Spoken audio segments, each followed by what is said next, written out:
Cody Hofstetter is an expert in open source software, not to mention an expert in digital security. And he's given presentations before on digital security, but tonight he's going to talk about open source software. So I'm not going to spend a lot of time introducing you because you'll do a better job, but I will go back over there and get your slides up and running. So take it away, Cody. Thank you.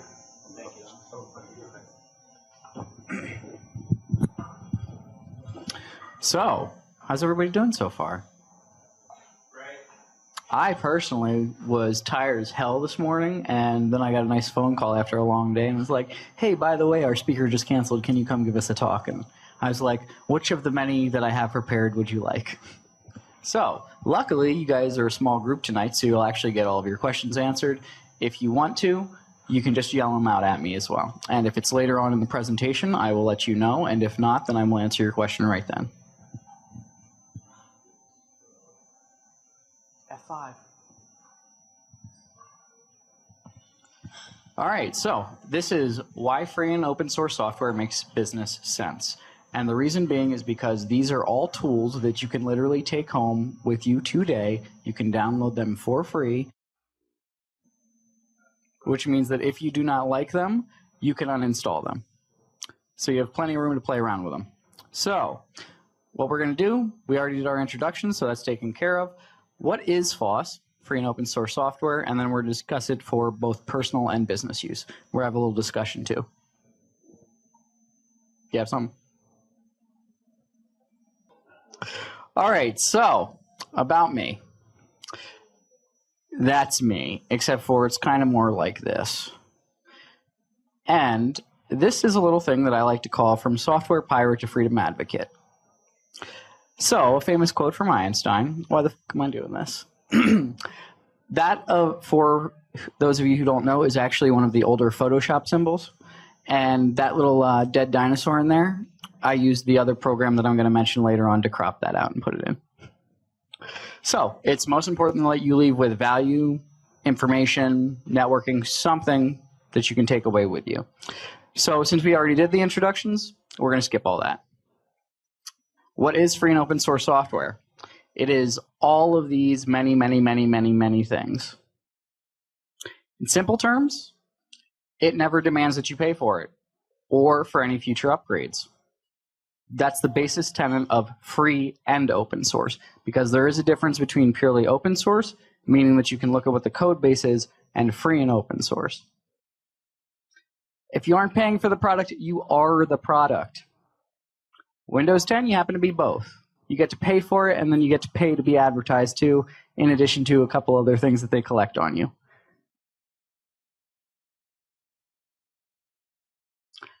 For the mobile platform, Bloatware, which is crap that you don't want pre-installed on your phone. Is there anybody in this room who actually bought a phone and it didn't have Bloatware on it? That was a no, by the way, for everybody who watches later. In the FOSS world, you donate and contribute only if you like the product. What this is actually running on right now is LibreOffice Impress, and we downloaded it right before this actually started. I donated when I used the version, and for this particular case, we didn't need to donate if you don't want to. So, people putting products out are the same people who are typically using them as well. And then we've got copyleft licenses, which, interestingly enough, the term copyleft is still a copyright license. So they're share-alike licenses.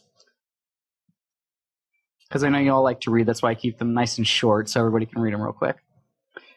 Share-alikes are modified works that are released under the same or a very similar license. So the GPL, which is the GNU public license, and Creative Commons are probably the two most common that you will encounter. By the way, for the GPL, it's typically software-based, and for Creative Commons, it's photos, media, things like that. RedHat and CentOS. Does anybody know what the difference between the two of these is, except for the one other guy who does cybersecurity? All right. There is actually no difference between them. And RedHat gives its product away 100% for free. 100%. So, how would a company that gives its product away for free make any money? Anyone want to take a guess?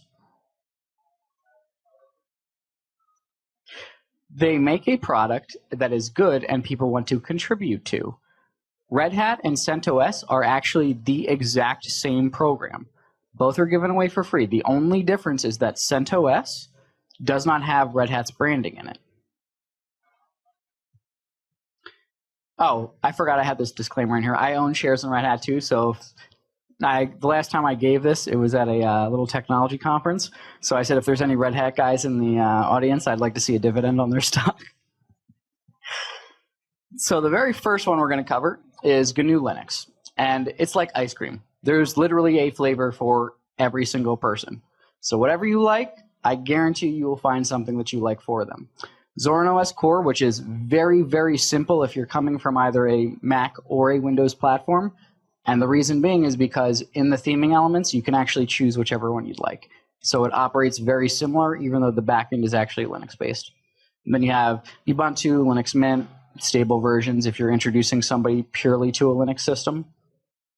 And then you have Arch Linux, which is bleeding edge. So if you are very deep into the technology field, then go ahead and feel free to play around with it, because it's 100% customizable. You pretty much set up everything for yourself.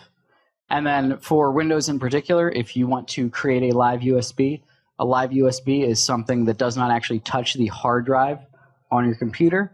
So you put it on the USB, stick it in, it boots from the USB. You can play around with whatever distribution you would like, and it does not actually affect your hard drive. So you take it out, restart it, nothing's changed on your hard drive.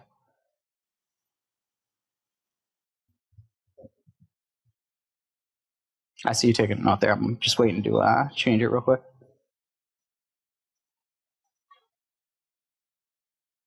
Would you grab her the mic?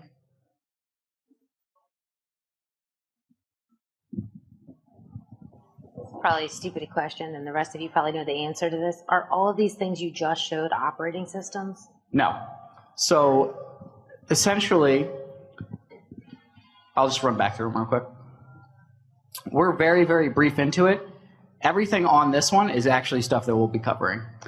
Literally the only two that I've covered so far, because we went through licensing, because everything is free and open source, it's important to know what the licensing behind it actually means. RedHat CentOS, yes, a distribution flavor of Linux. And GNU Linux, and since we're done, the next one, which is what is cross-platform. Because most of the products that we will be discussing are cross-platform. Well, along with certain things too, like I've heard of RedHat. I don't even know what it is. I don't even know what CentOS is. I know Linux. That's literally what I'm about to cover. So a cross-platform, which is a program that runs on all three of the major operating systems, which happens to be Windows, Mac, and Linux. If you are in the technology world, you are probably using some version of Linux or Windows. And a lot of people still like Mac for graphics design, all that fun sort of stuff. But those are essentially the three main operating systems. You also have other things like BSD, but we're not going to get into those. And most of the programs, as I mentioned, will be listed for all three of them. And if not, I will specifically make mention of it. So the first one we have is LibreOffice. These are the equivalents for what a Microsoft version would be. So the LibreOffice version of Word is called Writer. Calc is Excel, Impress is PowerPoint, Draw is Publisher, Base is Access. And by the way, like I said before, if you are paying for your Microsoft Office subscription, this is free, 100%, which means that you don't need to pay for an upgrade every 3 years for a new version of it.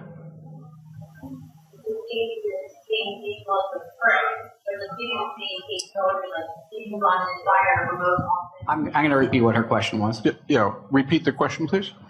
She asked if they have all of the same feature set as Microsoft Office as well as LibreOffice.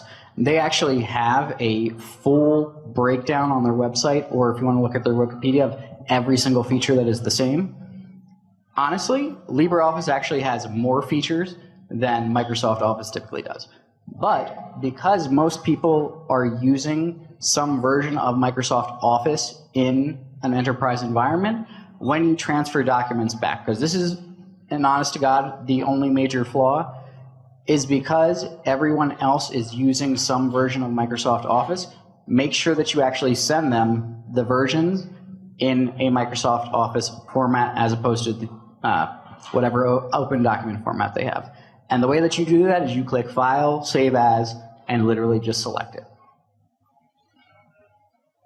I think you might have misunderstood my question. So I would imagine that it's the same, because I mean, like, there's Mac versions that are the same as whatever. So when you pay for Microsoft Office and you have your whole group and you can share files and, you know, like, so ours works as like a server. So our company email is in the Outlook and we can apply tasks and things like that. Does LibreOffice do the same thing? So if we were to, a new business is coming along and they're like, hey, what do I do? And I'm already the idiot paying for Office Business, right? Am I offering them this and it actually works the same and they can collaborate and things like that? It's a cloud version, so yes. There are two ways, because it is free and open source. You can either get it from LibreOffice to host it for you, or you can actually host it in-house for yourself. So essentially the issue with hosting files outside, like for HIPAA compliance, is that you need to make sure you know exactly where that data is going, which is why for HIPAA compliance you can only put them so many places. You can't stick them in the closet in the back room and be like, yeah, that's fine. So yes, you can actually self-host them in-house yourself, or with other cloud providers, they end up going to Amazon, some sort of AWS server, or an Azure server from Microsoft, because those are honestly two of the major players. That answer your question? Perfect. So, this is actually the pricing for it. Office Home and Student 2016 is $150. Governments are and will continue moving towards FOSS and open standards. Quick side note, Microsoft is actually the one who designed the XML standard for it, and then they, in their newer versions, decided not to adhere to it. The reason being is because they didn't want cross-compatibility, because if you have an open product that is able to produce them in the exact same way that you need them to be produced, guess what? You don't really need Office anymore. That's the very short version of that, and some politics stuff. Go ahead. So I have a question for you. I do use LibreOffice from time to time, and it's to answer your question that basically has all the features you would probably want from Microsoft. But wouldn't it be easier if LibreOffice made their software just a web-based system instead of it being a download on your hard disk? And is that something being contemplated? That's the cloud version. What's that? That's a cloud version. Oh, there is a cloud version. Mm-hmm. Oh, okay. Thank you. Although something else that just reminded me of, one of the places in which I actually will not recommend this is specifically in accounting, and this is the reason why. Because Microsoft has so many different macros set up, and if you're an accounting firm, you probably have some very, very large custom macros set up, and they do not necessarily translate as well over into whatever version of Office you're going to be, whatever version of LibreOffice you're going to be using. Doesn't mean it's impossible if your macros aren't super in depth, but you might have to actually reset them up. So that's something to take into consideration. Your second bullet about the governments are moving toward FOSS surprises me a little. I spent 25 years in the defense world, and one of the biggest issues they had was the use of free and open software from a security perspective, as well as from a rights or use rights perspective. Have they gotten through those two hurdles, or no? So there's actually a new division of the government specifically designed to start releasing more and more software that the government uses into free and open source software. The government in Massachusetts is currently moving all towards the open document standard. And one of the other reasons the governments are doing this is because if you actually put up a barrier for people, that means that they can no longer participate in it. So if you have to pay to obtain software that you need to interact with your government, it is a bad system. That's why they end up doing that. As they actually continue to move more and more, the other issue for them is cost perspective. So if you happen to be paying millions of dollars for products and then you have to pay for these services on top of it, that means you're spending a lot of taxpayer money that isn't necessary to spend when another program will accomplish the exact same thing for you. Have another question? Does that answer your question? It does, but I'm not certain that it addresses the issues, but I can talk later. So the project's long-term goal is to create a system that documents are linked through the cloud. By the way, this was originally set up in 2017. It's actually since been released. This talk I originally gave at the College of New Jersey. And according to their vision, certified professionals have the objective of extending the reach of the community into the corporate world. Kind of like I'm doing to you guys right now.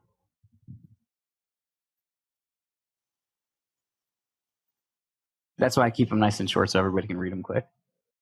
So we're going to move on. Scribus. It is an Adobe InDesign competitor. So if anybody uses InDesign for putting stuff together, books, anything like that, Scribus is essentially the free software competitor. Page layout, professional publishing. CMYK, that's actually color scheme, by the way, if anybody needs to know that. It's typically RGB or CMYK. If you are putting it to a publisher, they will most likely request it in CMYK. And it supports an ungodly number of Tell us what formats. CMYK stands for. Crayon, whatever, yellow and something else. Yeah, whatever. Yeah. What do I look like? Clearly, I'm not a designer here. It's a color description of colors, right? So Yeah. is this for creating a book with chapters and subchapters and an index and a footnote? 100%. And all that sort of thing? Okay. There was another software package I used years ago called PageMaker. Was that it? No, anyway, that was a long time ago. Anyway, so that's what this does. That's a great tool. All right, thanks. Obviously, I'm not the creative type. So, but what I do use quite often is GIMP. And the reason I use GIMP, it is an Adobe Photoshop competitor. Does anybody know what the last version of Adobe Photoshop was before they switched to their Creative Cloud? 6. So the reason that is important is because now with a Creative Cloud structure, they have moved to a subscription model, which means that you have to continuously pay them for every single new feature they put in. Yeah, right up until they start deciding that they're not going to have any backwards compatibility for it. All right, so like I said, the reason that it's from Software Pirate to Freedom Advocate, that lovely little Photoshop logo, I, many years ago, happened to use Photoshop. And the reason that I switched over into free software is because at one point I went to download their Creative Cloud version. And a lot of people don't know this, but you can actually get torrented software of pretty much whatever you want in cracked and or trial versions. If you actually put firewalls up around them and you disallow them to talk to other things, you can maintain an activation without actually having it expire. It's Remember an issue the only for disclaimers, upgrades. everybody. Remember the disclaimers. This is educational. That's why. Question for you about GIMP. So I use GIMP, and I just want to emphasize the point that you made that if you sign up for the Adobe Creative Cloud service, if you stop paying for the Adobe Creative Cloud service, your the files that you've created are not open up. You can't open them. So my question to you is, does GIMP open up the files that are created by Adobe Creative Cloud?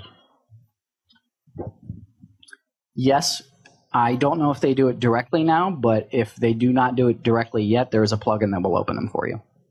And there's a full plugin structure in GIMP too. Thank you. You're welcome.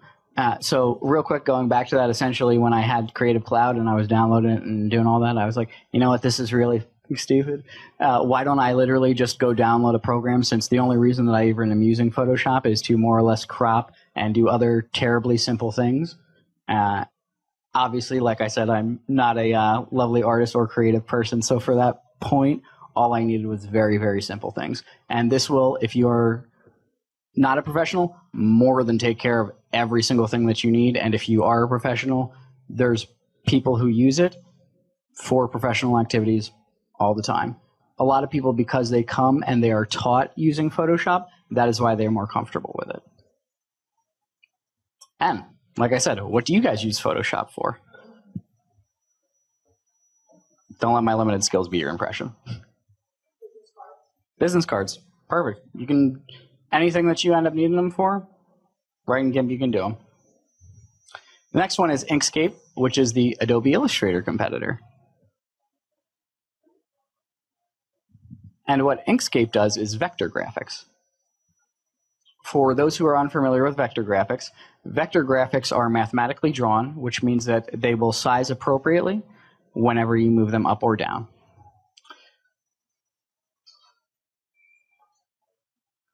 So in the case of GIMP and Inkscape, I don't know about the other packages, I use both of those.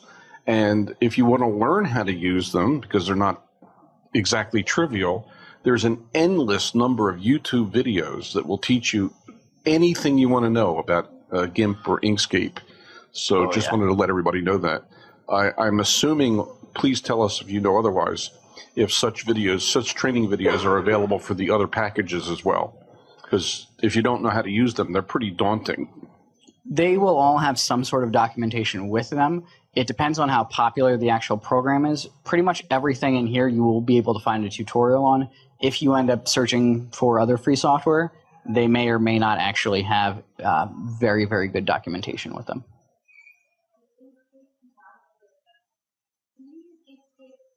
Vectorworks?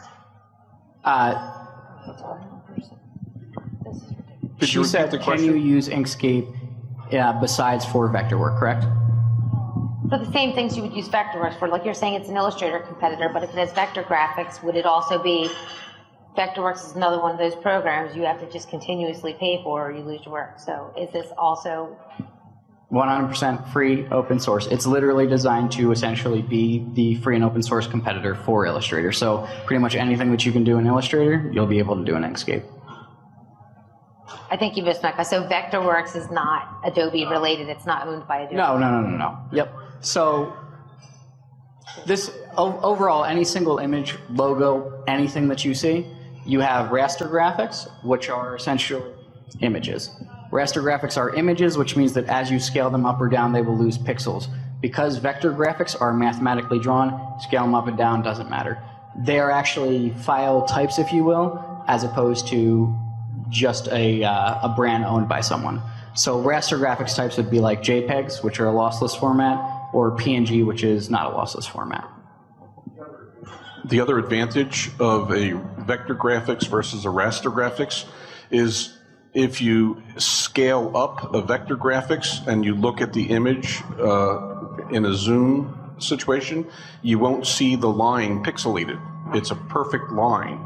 Whereas if you take a JPEG file, a raster graphics file, and enlarge it, you'll see that the line is pixelated because it's created in an entirely different way. So if you're planning to enlarge an image, or even for that matter shrink an image, you want to use vector graphics imaging software if you can.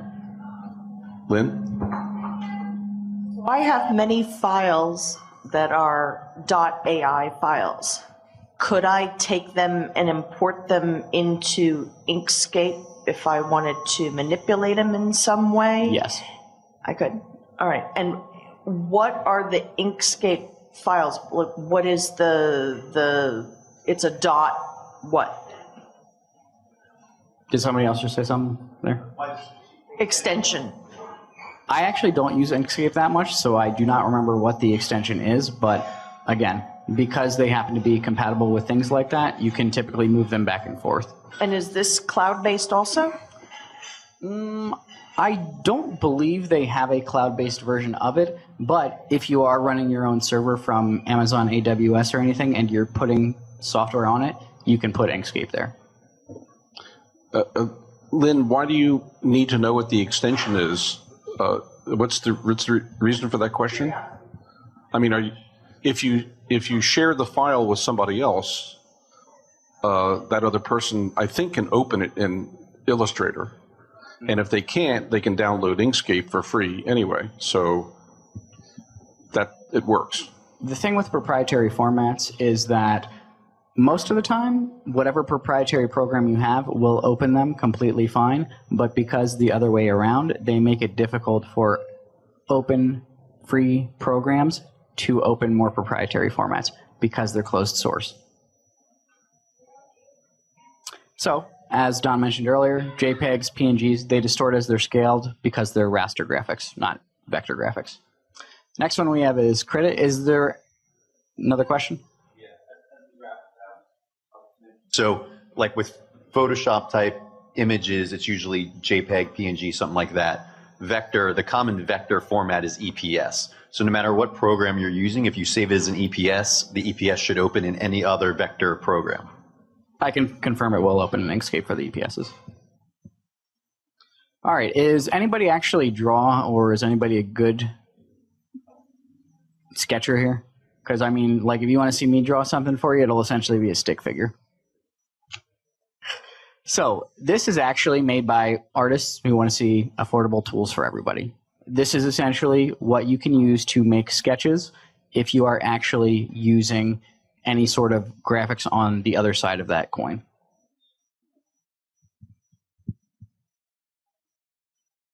And it's also a raster graphics editor. So we already covered that, which is exactly what raster graphics are.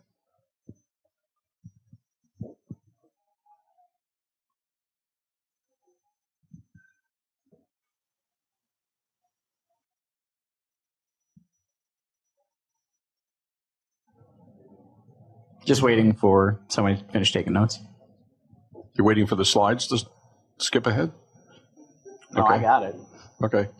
All right, next we're going to go with Blender, which is a Google SketchUp competitor, so 3D modeling. And it supports the entirety of the 3D pipeline, which is literally everything. Those are all the different steps that actually go into 3D modeling. So if you wanted to do a flow chart, for example, is that what would Blender be the tool for that? There are definitely a lot of better tools because Blender is ridiculously complicated because it is so many features in it.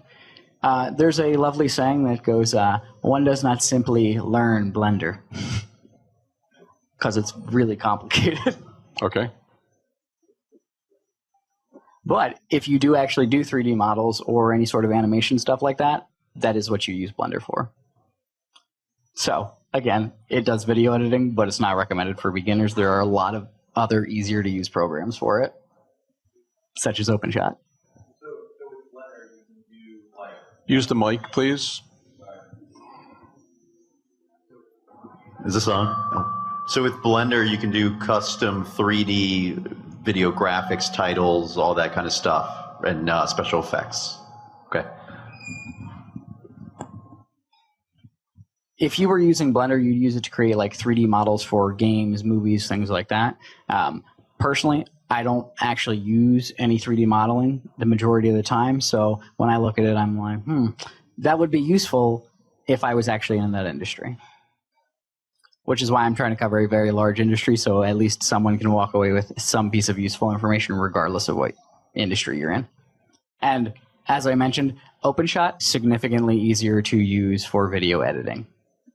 Much, much easier than Blender. How does it compare with Camtasia? Never used Camtasia, so I couldn't tell you. Okay. Mike, go ahead and use the mic, please. Would OpenShot be comparable to Adobe Premiere that you use through Creative Cloud? So, for Premiere in particular, there is some of the features that will transfer over into OpenShot. But honestly, the best thing to do is figure out what features you actually use from Premiere and then just look for whatever false alternative is available to you, because some of them, like I mentioned, you can do everything in Blender, but if you are a beginner for it or if you do not use a lot of features, it does not make sense to actually use Blender to do something like that. It's going to be way easier to pick a different alternative, just like GIMP. The reason for me that I ended up using GIMP was because the only thing I was using Photoshop for at the time was to crop images. why am I going to pay $100, $200, whatever it happens to be, when literally the only thing I needed to do was to crop images? It just doesn't make sense. So the Adobe Premiere has an enormous collection of tools, not just for video editing, but also for audio editing. Do you know if OpenShot has both video and audio editing tools as well? I believe OpenShot has a few audio editing tools, but you would probably use some sort of variation of a different audio editing program like Audacity, for example, to actually do all of your music editing or audio editing and then import them into OpenShot. Yeah, Audacity is it's very, very good, but it's nowhere near as good as Premiere. Just FYI. Yeah, I use that as well. Okay. But we're going to give OpenShot a chance because the Adobe tools are expensive. So OpenShot supports plenty of export functions, so depending on what you need your video in, you can pretty much do that. I don't think I actually have it in here, but there's another one called Handbrake that will essentially do any sort of video converting that you need, so you can pretty much output it into any format. Yes, I use Handbrake also, and it does everything you just said, but it's not easy to set up. No. No, just to let you know. You got to read the documentation for it. Yeah, you need to watch a few videos for that one. And it's cross-platform, so feel free to use it on Windows, Linux, Mac. Download it, play around with it. If you find it's too complicated, go ahead and uninstall it, because, you know, that's the fun thing about free software. If you don't like it, you don't have to use it, and you didn't pay for it. Next, we have Darktables, which is actually a really interesting program. So, creates the virtual Lightroom and Darkroom for photographers. And it does batch photo processing, because when you happen to be a photographer and you take 20,000 photos, you probably do not want to be editing all of those by hand.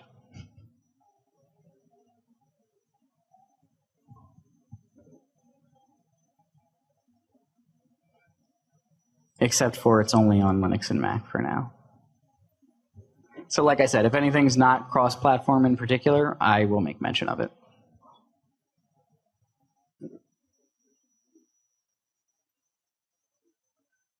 Next we have OBS. So this is a lovely, lovely program that if you are listening to any, and I pretty much do mean any podcaster, they are probably using OBS. What does it do? So, high performance real time, anytime you see like a Twitch stream, if you guys are familiar with that, any sort of processing where you have multiple people talking together, it essentially is able to splice all of the different lines in. So, live streaming, podcasts, all of those different things.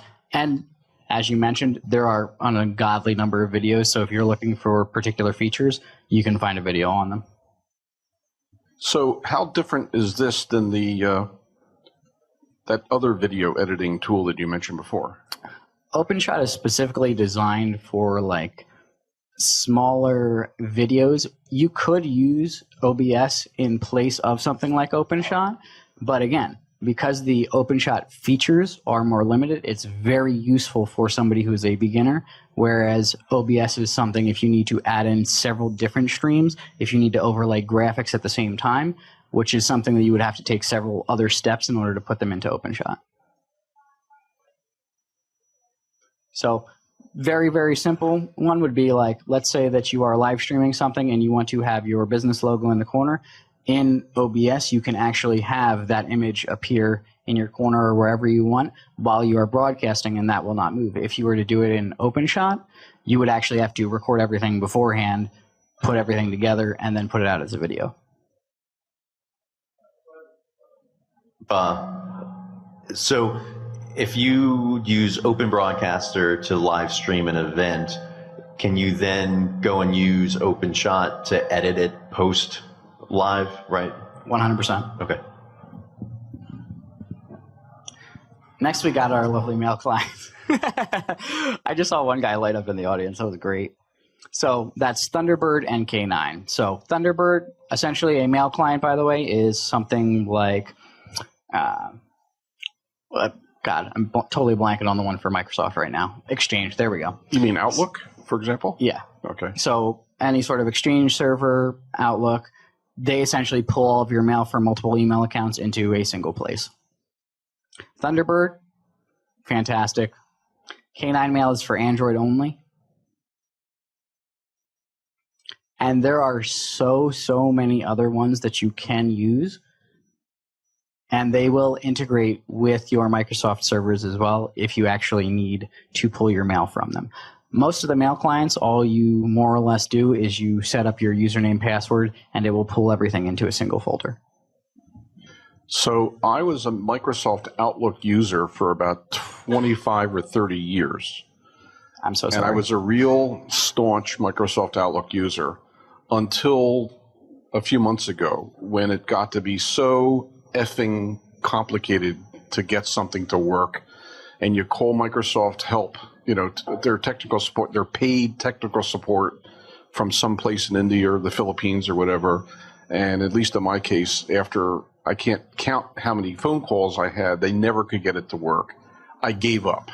And believe me, for me to give up on Outlook was a big deal. And I switched to Gmail, the online, the cloud version of Gmail. It's trouble-free. It's free, or you could pay the business version, which is what I did, but it's only a few dollars a month. It's not free. If you well, I know recall it's what we not said free earlier, because they read all the your product. Yeah, I understand. They read all your emails, but it's integrated with everything else. So I'm not sure, other than the security issue, which I think is what you're referring to, how do these apps, these email clients compare to a Gmail client? I actually do have a Gmail account that if anybody asks me to send them stuff, I will say, do you have a Gmail, or where will you be sending it from? Because if I have one side of that conversation in a Gmail account, it doesn't matter that I'm not using a Gmail account because you still have it, which means that Google has a copy of it. And I will not send you anything through the Gmail that is sensitive. So I will tell you to go get a different email account. That's how that works. Now, on the other hand, because I do have that Gmail account that I use for things that aren't important, I use Thunderbird to pull all of that mail down into my local machine, which means that I can immediately delete them off of the server inbox version, and they're essentially all on my local machine. Now, do any of these hook to your mobile phone? Yeah, I actually use K9 on my mobile phone, and it hooks into everything. So how does it synchronize? How does it synchronize from your desktop to your mobile phone? It must go through some kind of a cloud situation, or how does that work? So it will actually reach out to each of them individually. So all the different accounts, this is the way that most of them end up working for your email clients. If you have a central server, it goes to that server and synchronizes everything. Because I keep everything locally, it synchronizes it to my own local folders. So I am essentially the server instead of Google. Yeah, actually, related to this is are you going to get to messaging in a few at all? Okay, we'll cover the messaging topic later. Okay. So, Microsoft Outlook, by the way, $110. Another question? If you're using this Thunderbird thing to put it on your computer, are you like running out of space? I mean, the number one thing that, look, I'm just saying you're saving it on your computer. Okay. Some of us don't like slow computers. The access to storage nowadays for most people means that they will never hit a storage issue. Almost never, as an average user. For small, medium-sized businesses, you might need something that's a little higher, but most people, go ahead and look back through the past 10 years worth of stuff and just see if it exceeds 2 terabytes, because 2 terabytes is actually really cheap for a drive right now. And I would be really surprised if it did, unless you do like video editing or you're a photographer. Crashed an email server, and it was really a lot to recover my entire company's files and put them somewhere. That's why I was asking. So this is definitely downloading onto somebody's hard drive. You don't actually have to have it download directly to your hard drive. You can leave it where it doesn't actually immediately remove them from whatever server it is. That's just the way that I have mine set up, because I'm more comfortable having all of my emails secured with me as opposed to a cloud provider. So you could actually just leave all of your emails straight in Google or Outlook or whatever provider you have, and all it will do is actually synchronize them. So if you send the email from a Thunderbird client or a K9 client, It'll contact the server, say, hey, this is the information that I have, and send them out. That's the very simplified version of that. Can you filter nicely using the Thunderbird and K9? Can you put normal attachments from Microsoft products or from some of your other open source software products? And does it have a good search engine if you're looking for something? Yes, yes, yes, yes, and yes. I actually use the search feature in it very, very frequently because I do have to go through a lot of different stuff. And when you go to pull it out, the only thing I will mention when you go through like Thunderbird to do it, there are two different search bars. One of them means search every single email account you have, and then the other one means just search this email account. If you do not know which one you're searching, you'll be like, why can I not find this thing? It's because you're in the wrong one.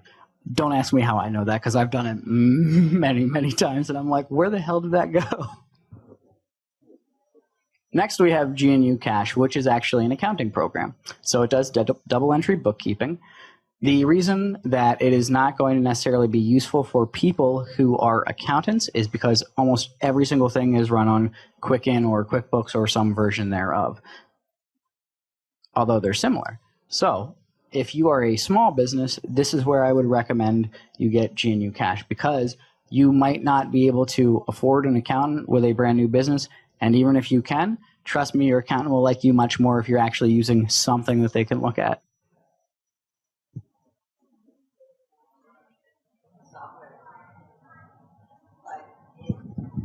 Is GNU Cash safe? I know several people that are using this and they call frequently and they're like, hey, do you know how to use GNU Cash? Could you speak closer to the mic, please? A lot of people call and they say, hey, do you know how to use GNU Cash? I didn't even know this was a thing until people started calling to ask, but is it safe? Safe, because it's people's financials and they don't think about this kind of stuff and like how safe it is. Yes, again, it's only as safe as the individual is with their information because it is a local program. It's not going anywhere, but if your security is terrible and your password is password, then it doesn't matter what's going to happen because you have terrible security hygiene. But on the other hand, it's useful for people who do need to do double entry bookkeeping, and there is a lot of documentation, but if you do not understand how to do double entry bookkeeping, you will have a problem trying to operate in GNU Cash.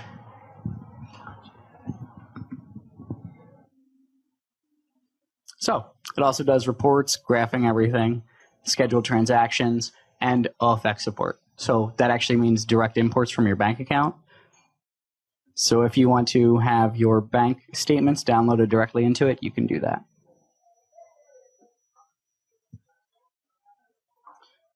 Also, great program to learn on if you actually want to learn about double entry bookkeeping, because you will be reading a lot about it.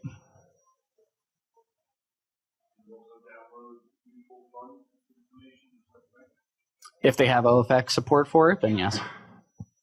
Repeat that question, please. He said, can you download information from like mutual funds, ETFs, anything like that? And the answer is yes, if they support OFX. And a follow-up to that question, how about connecting to banks? Because QuickBooks allows you, for example, to download your checkbook ledger, if you will, to QuickBooks, which is then distributed all throughout the ledger, so to speak. Does GNU Cash do the same thing? Yes. Go on. I know somebody's going to see this on the internet and they'll actually want to understand what you're talking about. So when you go into it won't auto pull the way that you're thinking about QuickBooks, how it'll just keep updating for you and be like, hey, I pulled that. It doesn't do that. But what you can do is you can go where you would normally go to. So if you're currently a QuickBooks user and you want to move to GNU Cash, you would just pull where the download is and where it says, oh, pick the QuickBooks Connect file or QuickBooks older than this, QuickBooks younger. On there, if they do it, it'll say OFX. That's the actual file type, and you can just pull it in. Or the other versions that they typically export them in are .qif. Do you use GNU Cash? Does it take a QIF? Yes, it does. Do you use GNU Cash? I don't use it regularly, but I am familiar with it because a lot of people have called for help with it. So. That's cool. Thank you. Start charging them to teach them. Next, we have OpenERM, electronic medical records. A lot of you probably don't know this, but all of your medical records are typically stored in some sort of proprietary format, which means that when you have to send your information over to another hospital that is not in their network, if that person does not actually have the same software, guess what? Either A, they can't read it, or B, they're now forced to go buy software from somewhere else. So, OpenERM has 30 supported languages, full data ownership, which means that you are the one who owns your data. I, interestingly enough, when I went to get some of my medical data from my doctor's office, had to sign a release form to release the data to myself. Weird. And it does patient demographics, scheduling, prescriptions, billing, reports, patient portal, blah, blah, blah, blah, blah, blah, blah. I actually just happened to talk to one of the CIOs for a very, very large network. And one of the main reasons that he said, and this is why I'm not going to say which one it was, is that the reason that they do not do this is because they do not want to share patient data amongst other hospitals, because that is how they make money. They don't want to share their patients, and they don't want other people knowing who their patients are.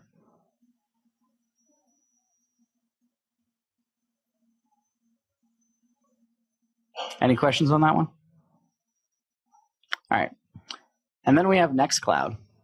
So Nextcloud is your own personal cloud deployment. The reason that I have Nextcloud on here and not OwnCloud, because the company had originally started as OwnCloud, OWN, is because Nextcloud, the group of developers essentially split. Nextcloud is the 100% free and open source forever. No difference between enterprise solutions and personal solutions, which means that if you want to do document collaboration or anything like that, you can spin up a Nextcloud server on AWS, any sort of cloud platform, because it is a cloud platform, and do all of your collaboration. What does it do exactly? What's a paid equivalent? Okay, so think about literally anything that you have on the cloud. And by that I mean anything that is not personally stored on your own computer. Like Google Docs, for example. Perfect example. Okay. That would be Nextcloud. Nextcloud is built to be a solution to have your own servers that does many different things. Google Docs is used for collaboration environments. You can set up, because it's actually modular, exactly what features you want out of Nextcloud. And what's the storage limitation? Is there a storage limitation? That purely depends, because if you are running your own server, that means that the only limitation is how big of that hard disk that you put in there. If you are paying them for it, then essentially for their hosting services, that means you are essentially bound by whatever their pricing model is. So compare it to Google Drive. The cost for Google Drive. I think I pay $2 a month for 100 gigabytes. I think that's it. Something like that. I run my own server, so honestly, I have no idea how much it is, but I can't imagine it would be that far off if anybody knows. I imagine the pricing is going to be relatively within the same tier structure. And security? Yes, lots of security. So you can essentially do all of your secure document pushing, pulling, anything like that. It, again, depends on how you set them up, because if you understand what you are doing, there are no limitations for it. You can use their packages, so all it is essentially you click the button and it will put up the package for you, and you have that server right off the bat. The only thing that they reach into actually do on your services is they make sure that they push security updates to you, because nobody likes insecure systems. Also, I don't own any shares in them, but if I could, I would, because I definitely think that they will be a very large company. And next we have Nagios. So this is actually more so for large enterprise environments, because unless you're in a mid to large business, you're probably not going to be doing a lot of network monitoring. That also says all-seeing IT at the bottom there. So it's an IT management system and a monitoring suite. What that means is that it is useful to keep track of your IT assets. If you are a small 10-person business, for example, you probably know where all of your laptops are. Not necessary to keep track of it.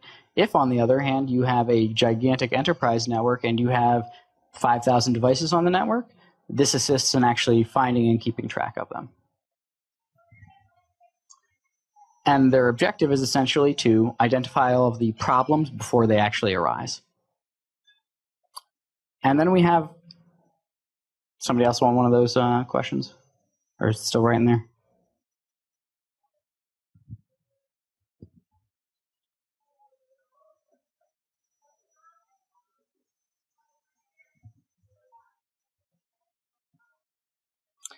All right, and the next is Dollybar. So it is a ERP and CRM that is an enterprise resource planner, and a CRM is customer relationship management.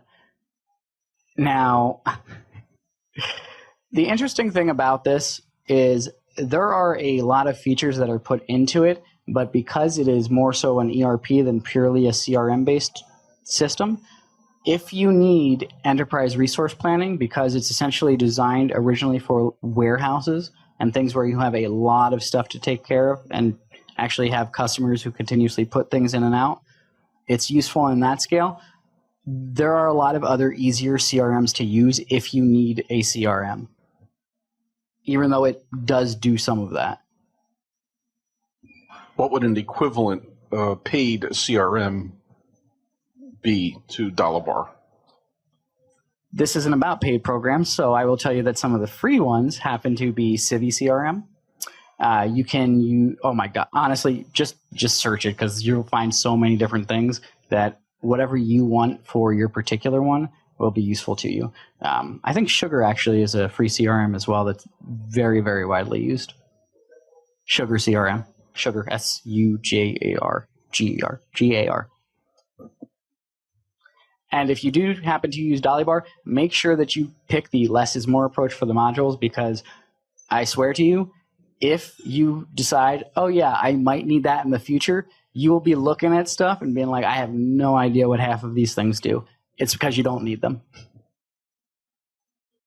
And next we have Asterisk. Who has a Google Voice number? Anybody have a VoIP number from anybody else other than just your cell phone number? Any other VoIP, voice over internet protocol? Okay, so Asterisk is what powers all of the PBX system, VoIP gateways, conference servers, all that fun sort of stuff. If you encounter a system, it is probably one of two things, and they will probably almost always be something that is Asterisk-based or one of the other few large providers, because there aren't that many of them. And because Asterisk is free and open source software, if you want to implement your own gateway system, you can do that. Who gets those lovely annoying calls from random like telemarketers where they just sort of go, so yeah, okay. So interestingly enough, the thing that you can do is you can set up an Asterisk server to take all of your calls and use a whitelist service. So anybody who is a human who hears a message that says, hey, this is a whitelist service. If you are a human, push 1 and call back, and it will immediately go through, and this is the only time you'll have to do that. You will never, and I do mean never, receive another phone call that is a telemarketer that is automated, because it is waiting for something on the other end of the line to say hello or something. So when all of it hears it, if it doesn't push 1, which it won't do, then it's not going to be whitelisted in your service. Very, very simple way to actually just stop unwanted calls. Because if somebody says, oh, that's weird, and clicks 1, they'll never have to deal with it again because they're whitelisted. And whitelisting means that it will always accept that incoming call and immediately forward it on.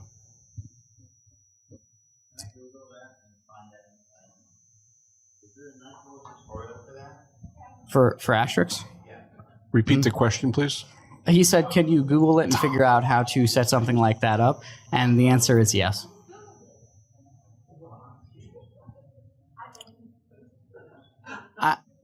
Also, I didn't actually come up with that one originally. That one came from a guy named Steve Gibson. Great guy. If you like security podcasts or anything like that, go listen to his stuff. And then Asterisk now is the ISO image that will install Linux, Asterisk, free PBS, everything GUI, very, very simple to use. So what the ISO image is useful for is when we mentioned earlier the live USBs. If you want to play around with it before you actually install it on anything, download the image, create a live USB, and then play with it. And next we got encryption, because everybody loves encryption. That is Veracrypt. Normally this is where I would do a live demo, except for, we're going to skip that one this time. The issue with Veracrypt is that the containers you create or folders are limited by their initial size, because it is actually relatively hard if you create an encrypted container, put stuff inside of it, and then want to resize it. It's very difficult to not overwrite the things inside. It's not impossible, but it is very, very difficult. So for essentially what it is, they're limited by the initial size that you create them. And you can send containers via email as long as they are within the max file size limit of whatever server you are using. So if you happen to be wanting to send books to a business partner and you don't want Google or somebody else to have an unencrypted copy of your books, you can create a container, put your books in the container, and send the container to them instead. So do you create the container on your local desktop? Correct. And using encryption, is it called encryption, the software? And then the software itself is called Veracrypt. Encryption is just the general title for this one, because that's what we're doing. But the software is called you end Veracrypt. up with a folder that contains an encrypted version of your file or files, and then but most email clients that I'm aware of won't send a folder; it'll send a file. So, are you making a distinction between a folder and a file? So, Veracrypt is like if you imagine it's a treasure chest. You have to open the treasure chest up in order to get the stuff that's inside of it. So once you close the treasure chest, you're sending the treasure chest out. You're not actually sending the file itself. The files inside of Veracrypt are not encrypted. It's the container, aka the treasure chest, that is the encrypted/protected portion of it. So everything, once you open it, you can still see inside of it. Which is why if you send it to a business partner and you give them the password to open it, they are then able to open it. But during transit, or if it's stored somewhere else, it's going to be in an encrypted copy because it's inside of the treasure chest. And you can have one of these 25 or 50 character passwords. I mean, there's no limit to that. I'm not going to lie. There is still an issue with that, and that is even if you want to create a 120 character password, the other person on the other end of that line typically doesn't like that. And they have a hard time remembering where it is unless both of you are okay with that. Well, are you going to get to a password manager? Yeah. Okay, because compared to LastPass, for example. So, encrypted cloud storage, Dropbox, Google Drive, blah, blah, blah. Any of these that you want to use, you can actually take the free file size limit for whatever they are, create a single container that is that large, and literally just upload and send those back and forth. There is one slight issue, which is that when you go to open them, it will also take longer to open them the larger they are. Just something to keep in mind. So if you're sending simple Excel documents or anything like that back and forth, you might just want to make like a 10 megabyte container, not a like 3 gig container, because you're never going to get close to that stuff. And next we have KeePass, which is a password manager. So a password manager stores all the various passwords that you use. Out of every single security expert, one of the most often recommended things is password managers. Use a password manager, which is not what the average public thinks. But the reason being is because if they are all different, that means even if one service is compromised, the rest of them are not, which is very important. If you want to use the Android client, KeePass Droid, and if you want to use the iOS one, it's Mini KeePass. Neither of those are official clients, quote unquote, but it's because KeePass does not have an official client for those platforms, and those are essentially the unofficial de facto versions of them. So how does KeePass compare to LastPass? So, LastPass is actually $10 a month. I think that is still their pricing structure, if I remember. But the main difference is that LastPass is still stored not 100% locally. KeyPass is a local machine, which means that you will have to open them up whenever you want to use your passwords. There are plugins that will enable you to have features that are similar to LastPass, but they are not built into it by default because KeyPass is designed to be more secure. A local copy of it. You can put a copy of the database wherever you want, and you can have it do the things that are not secure, like automatically inputting into browser forms, but those are less secure features that are not built into it by default. So if you want those features, you got to put the plugins for it.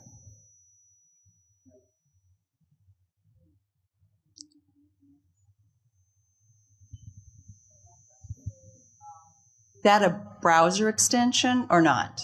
No, it is a program that you can put locally on your machine, but there are plugins that will help to integrate it with your browser so it can still provide the same functionality of LastPass without it actually being a database that is not directly stored on your machine. And next we have Signal.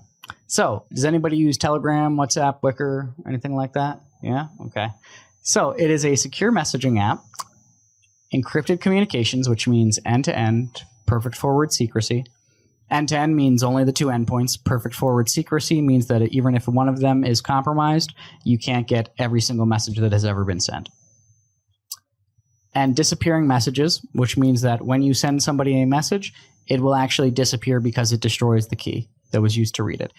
Doesn't mean that in 10 million years worth of decryption time, you couldn't find out what the key was for that message, but it makes them very difficult to use. Very much, by the way, unlike Snapchat, since most people think, oh, when you send something over Snapchat, it disappears. No, it doesn't. Otherwise, they wouldn't have huge leaks of photos everywhere. So in the case of Signal, and I don't know if this is true or not, but I heard on the news over the weekend that when they collected the mobile phones from Michael Cohen, the guy who's in the news a lot lately, they discovered that a lot of his messaging was done by way of Signal. And according to the news, again, I'm just repeating what I heard, don't know if it's true or not, they were able to unencrypt or de-encrypt his Signal messages, and they now have that as evidence that they will bring to trial. So I was always under the impression that Signal was unbreakable because of the end-to-end encryption. According to the news, according to the FBI, it's not. It is breakable. What is the news incorrect, or what do you know about this? I'm not sure what the story was, so I can't answer it, but I will tell you this. If you have the most secure password ever, if you have 10,000 characters and you have your machine open and I'm looking at it, it doesn't matter if it's secure because I can see it. My guess is that they probably have a copy of his phone, opened his phone up, and can see his encrypted communications. That would be my guess. Again, I don't know what the story is, but... Yeah, that actually makes more sense because from everything I know, it is truly end-to-end secure. Yeah. Again, that if your endpoint, which is your phone, is not secure, it doesn't matter if the transit between them is extremely secure, because if your endpoint's not, then it doesn't really matter. Can the FBI break in the LastPass? I'm sure they could. Okay, well, that's nice to know. The question is, have they already done it, and is it public knowledge yet? It's not a will something be broken into, it's a when. By the way, remember a year or two ago, there was the FBI was trying to get into, or the Justice Department was trying to get into an iPhone, and Apple refused to give them the key to do that, and there was some unknown company that they hired to do that. That company was actually one of my clients in the past. It's an Israeli company. So if anybody wants to know that, let me know. And actually, you can go onto that company's website and get a tool that will allow you to open anybody's iPhone. Just saying. It's available. It's for free, actually. That tool you're talking about is actually used very, very regularly in forensics work. Yeah, very. And Apple actually didn't say that they wouldn't give them the encryption key. They really said that we can't necessarily give it to you, but if you had come to us first, we would have given you the iCloud backup. Again, not having the stuff stored locally. So what would have happened is, since Apple has all of your stuff in the iCloud, if they had come to them first as opposed to trying to break it, they would have just given them the iCloud backup, which had the information in it. But because they waited too long, then it was essentially gone by that point. Also, Wicker, Telegram, WhatsApp, if anybody uses most of these things, they actually all implement the protocol that was designed by the guy who does Signal. His name's actually Moxie Marlinspike, just in case anybody wants to look him up. Another question?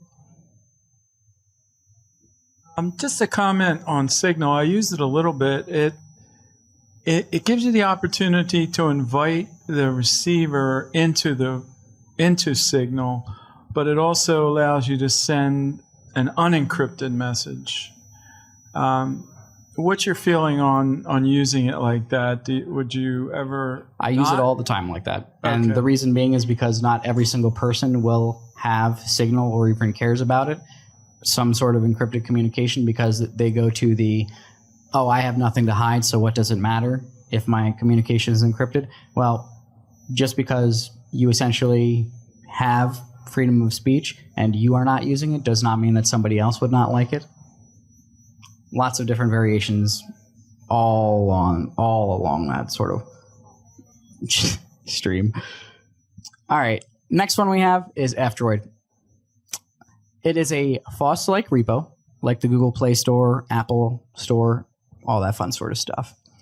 If anybody ever sees Open Camera guys, these guys do an absolutely fantastic job, and I think they have literally the best camera app ever. Document viewers, all that fun sort of stuff. Dolly Droid, which essentially allows you to access Dolly Bar from your phone. Nextcloud client, so you can push, pull, receive things from your phone. PDF creators, in case you want to create PDF documents. You're saying this will do the job that the $450... No, it is a repo. It's a repository, which means that it collects all of these various programs. So if you want to download the clients for them, then you can do them through this repository. So for example, when you want something from the Google Play Store, if you go to the Google Play Store, Google knows that you have now downloaded that because that's where you got it from. So they keep track of you, they keep track of your ID, unless you're side-loading them, which most people aren't going to do. Then they know that you are using that, and they typically will send statistics back on what your usage of those apps are, so they can advertise to you better. I was referring to the PDF creator. Oh, the PDF creator is essentially just like Adobe Acrobat. Yeah, pretty much that's exactly what it is. So the professional version of Adobe Acrobat these days is over $400. Does this replace that? Go play around with it. This is literally from your phone, so like what I've used it for is to do small little ones. The one that I use on my Linux desktop is actually called Master PDF.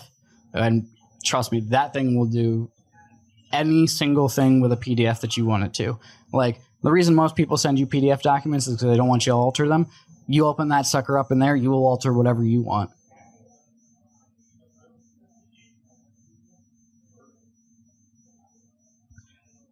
All right, so we're about to wrap it up here. If you enjoyed one of them, go ahead and pick one of the projects, contribute to it. Code if you code stuff, dollars if you like the program, documentation if you find it lacking, and spread the word. Use some free and open source software. Thank you, guys. Closing points, use FOSS, tell everybody. And that is one of my emails if you would like to send it there, or we can send it to you through the meetup stuff. All right, what's the origin of that email address? That was a bad dream, wasn't it?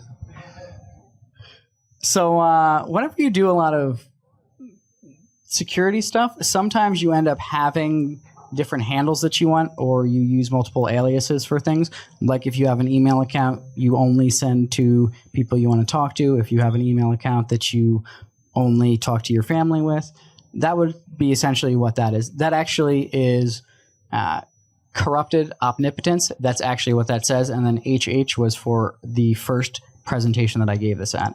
So that is one of the aliases that sends it through to one of my other emails. Thank you very much, Cody. Are there any other questions? Does anybody have any questions? Satisfied all your questions? Perfect. So obviously, these tools require. Okay, so let me back up.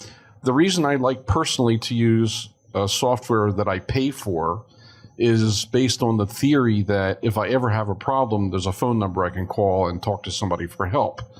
With these tools, nothing like that.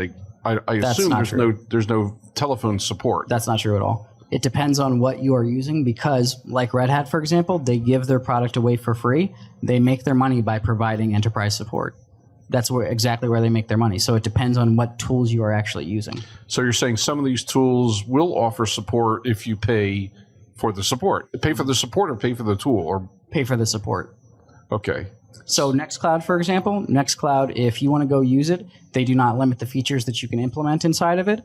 But if you actually need to send questions out to them, yes, they will answer them if they're anything basic. But if you have like something that is very, very in-depth or requires one of the developer's actual time, you can pay for support in order to actually have whatever answers you need. Another great way to do it is you can actually have features that you find useful implemented and pay for a feature to be created, and then every single other individual gets those features. Yeah, that's a good idea. Anybody else have any questions? So you've given this presentation tonight, for which we are very grateful. How can you support folks in the audience who may have questions about the tools or how to use those tools? Do you offer consulting service to help people answer questions as to what tool to use and how to use it, how to install it, and so on? Is that something that you would do? I do, and this presentation was originally designed for business consultation. By the way, this is literally the bare surface of everything. This is just to give you guys a taste so you can go explore them on your own. If you need support, you can either go to the forums first, which I always recommend, because if you are just learning something, go play around with it. That's going to be the easiest way to figure out what it does or it doesn't do.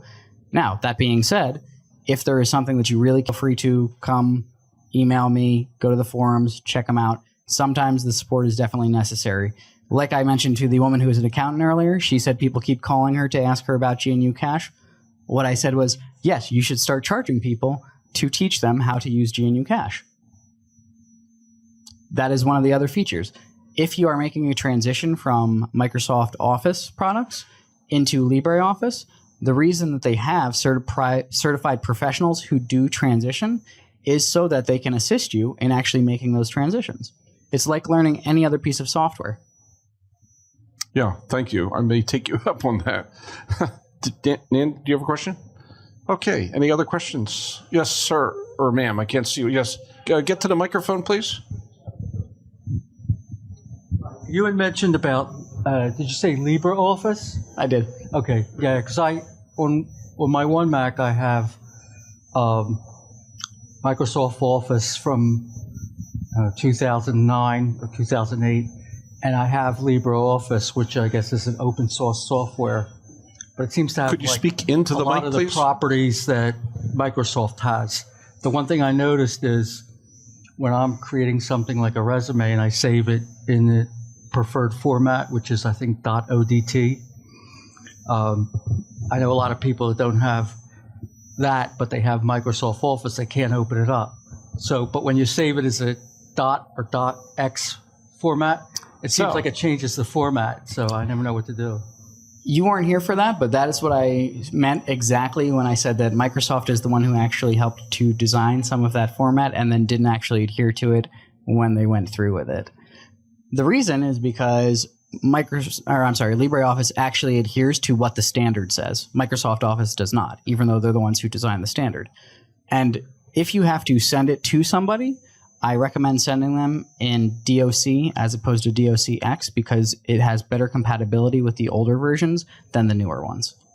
So yes, 100%. Or you can pull the other one, which is, hey, you know what? It's a free program, so go download it and you'll be able to read it completely fine. Because yes, formatting issues are definitely an issue with LibreOffice to Microsoft.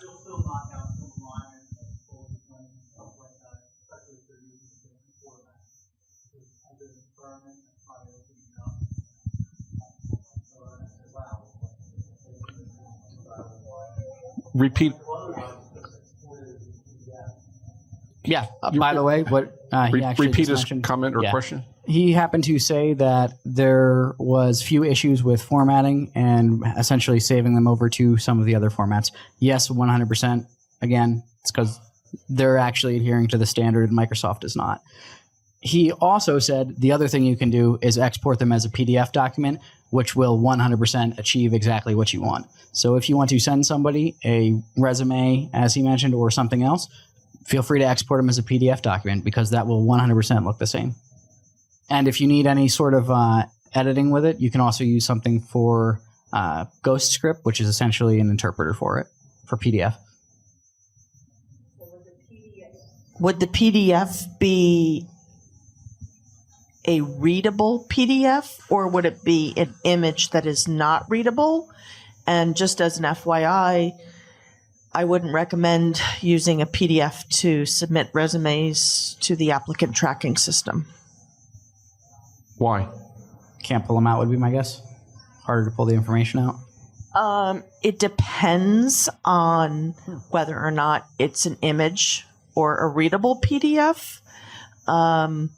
But the parsers do have some challenges reading something that is highly formatted with lines and borders and columns and whatnot.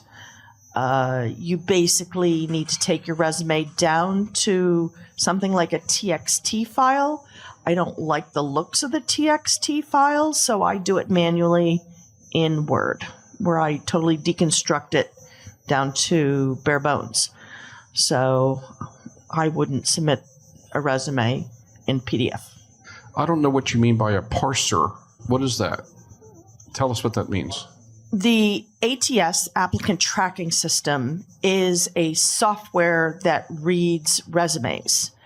And what it does is it copies and pastes the information into little boxes in a database so that, company names go in company names and dates go in dates and job titles go in job titles and the accomplishments go in the accomplishment section.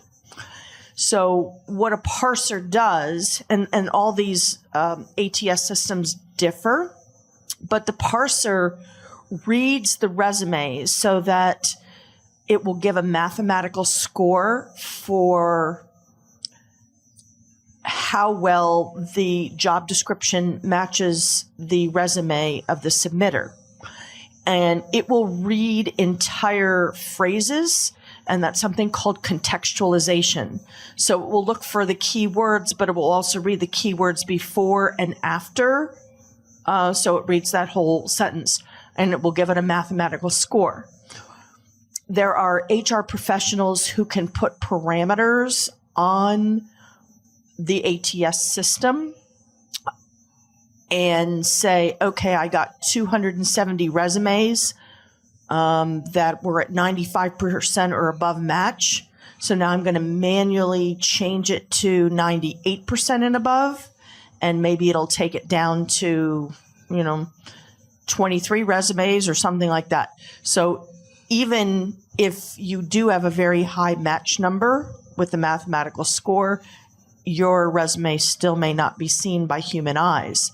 But if it can't be read, that's the biggest problem. It just goes in the black hole. Well, I've never seen two resumes that are the same, so I can't. If there's such a thing as this parser software that you're talking about, if it wasn't designed to read every imaginable format of a resume, then I don't know who designed it. It's because every resume is different. That's correct. And as well as the applicant tracking systems are all different. So that is actually the chapter I wrote in the book with Dick Bowles, the author of What Color's Your Parachute, was on the applicant tracking system. And my tips are very general in nature, just best practices, because I am not, analyzing each and everybody's software, and technology and software changes daily. So it's always best to err on the cautious side and use a deconstructed type of resume that can be read. You can't put any information in footers or headers. You know, you don't want to put columns or anything like that. And So- you're saying that these parsers are not designed to read PDF files?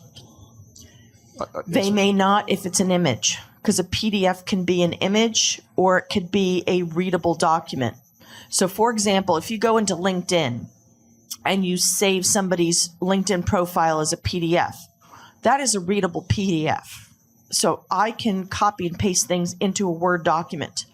But if I were to go to your resume and I were to take a picture with my phone, that is a PDF image, so to speak, or an image, which is not readable.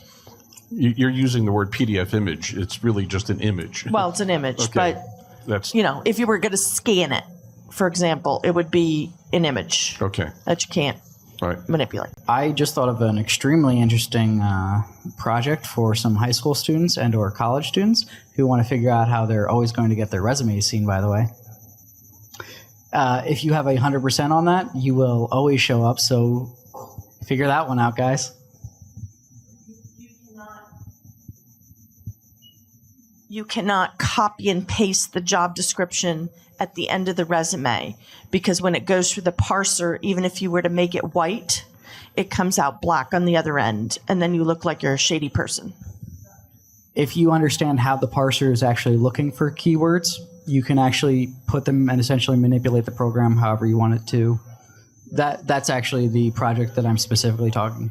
You write the resume to the specifications of what the parser is looking for, not for random bits of information that would potentially be there. Because you could submit a resume that actually made absolutely no sense, but when it is given to the parser and the parser says, yes, this is exactly what I'm looking for, then you've essentially gamed the parser itself to put your... So eventually you'll be sitting in front of a human, I assume, before you get hired, and they'll find you out Which at is that the point. But at objective, least yeah. you'll get in front of a human. That's the point, yeah. Or if you really want to be good with it, actually learn some human skills and deliver your resume in person. Because I guarantee you that will be much more efficient unless you are sending out like 50,000 resumes. There's so many ways around that, Go on. Lynn. When I uploaded my resume to like Please get closer to the mic. Sure. When I uploaded my resume to like LinkedIn or Monster or any Glassdoor, I usually do it as a PDF so it retains the format. It seems to be readable or searchable because also I make sure I embed the fonts. And the only other image that's on there, and actually it's more of a button or a link, is my LinkedIn profile. So anybody could click on that and it'll take them right to my LinkedIn profile. Now, the thing is, I've been finding that I get emails, calls from recruiters, and I guess they must pull keywords from there.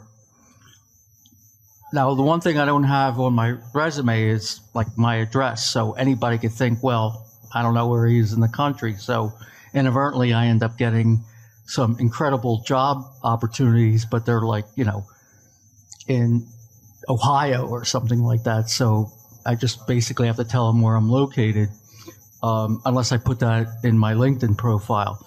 But the other part of it is when they pull out the keywords, they may be in my resume, but somehow they seem to... Real quick, do you have a specific question? Yeah. What happens is it ends up becoming something that if there's an opportunity, because they see the one word in there, they think, well, you can do something like this because you're doing like content management systems as far as pharmaceutical and stuff. And I never know, like, is there some other way that I could put something in there that might be more specific?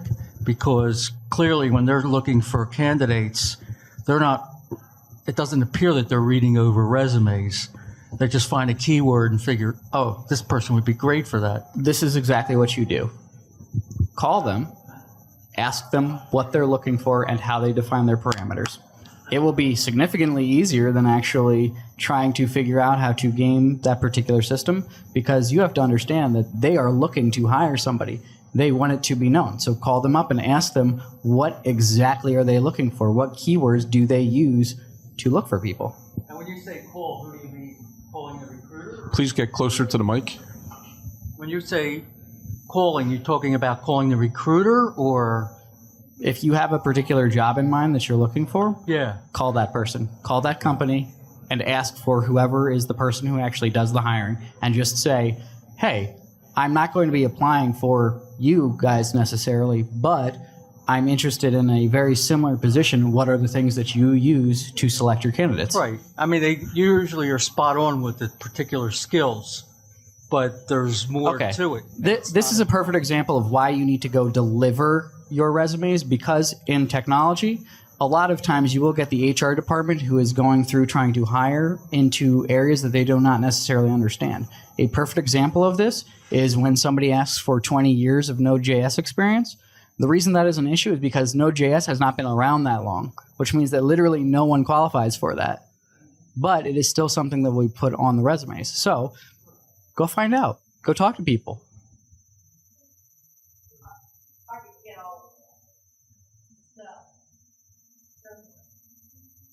Debatable. I think, Lynn, we'll have to have a whole meeting just on this topic. Yeah, okay. Any other questions? Any other questions? Well, I think we should give Cody a great round of applause. Thank you very much, Cody.